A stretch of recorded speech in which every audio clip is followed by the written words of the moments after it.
أحلى دبدوبات، كيفكم؟ إن شاء الله تكونوا بخير وأنتم عم تشاهدون ده الفيديو.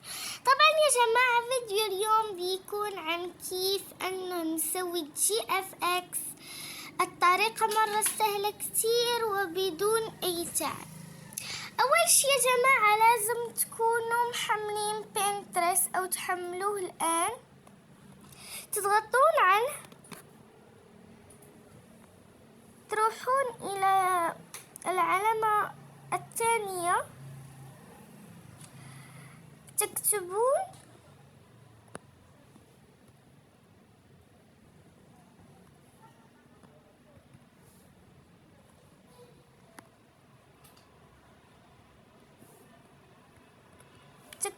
يا جماعة كده يطلع لكم دول الشخصيات. لما يا جماعة بختار برجع لكم.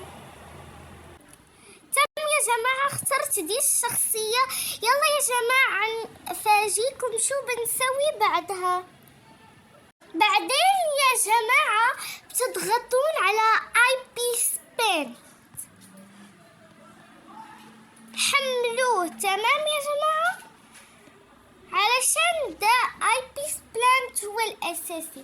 بعدين يا جماعة بتضغطون على ما جالري، بعدين تضغطون على علامة الزائد.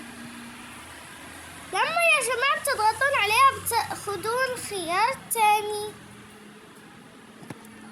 بعدين تضغطون على دي، بعدين تضغطون على علامة الكاميرا،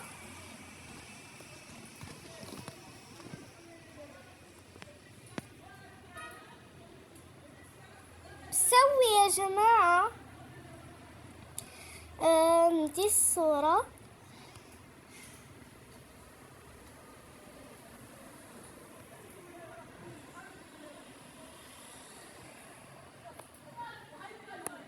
بعدين يا جماعة بتسوون كده للصورة علشان تضبط معاكم.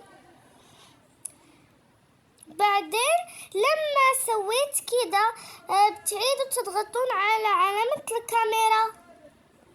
لما بتضغطون على علامة الكاميرا بتسوون الشخصية.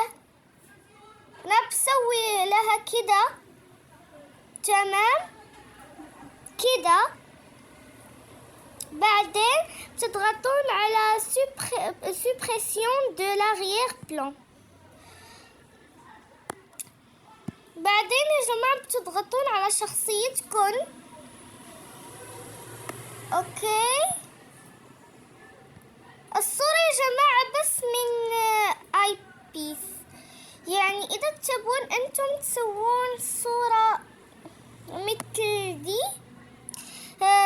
يمكن لكم انكم تأخذون صورة شخصية تبع شخصيتكم.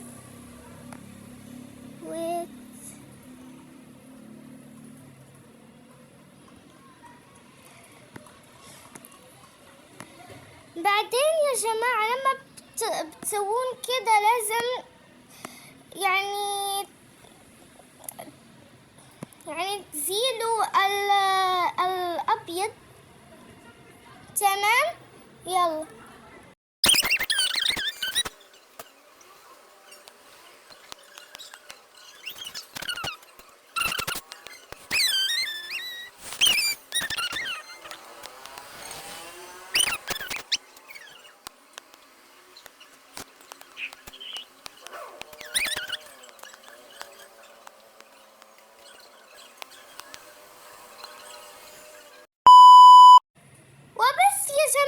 انتهيت شخصيتي. بعدين يا جماعة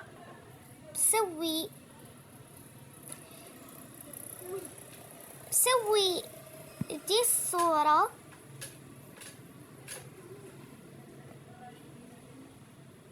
بسوولها كده.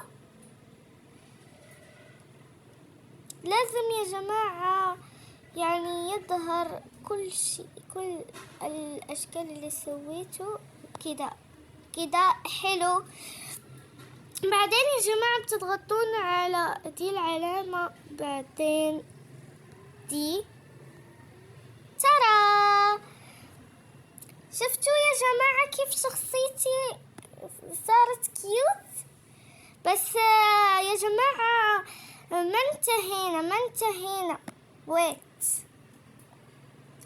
لازم تضغطون على دي بعدين دي العلامة علشان يا جماعة يظهر معاكم الإشعاع.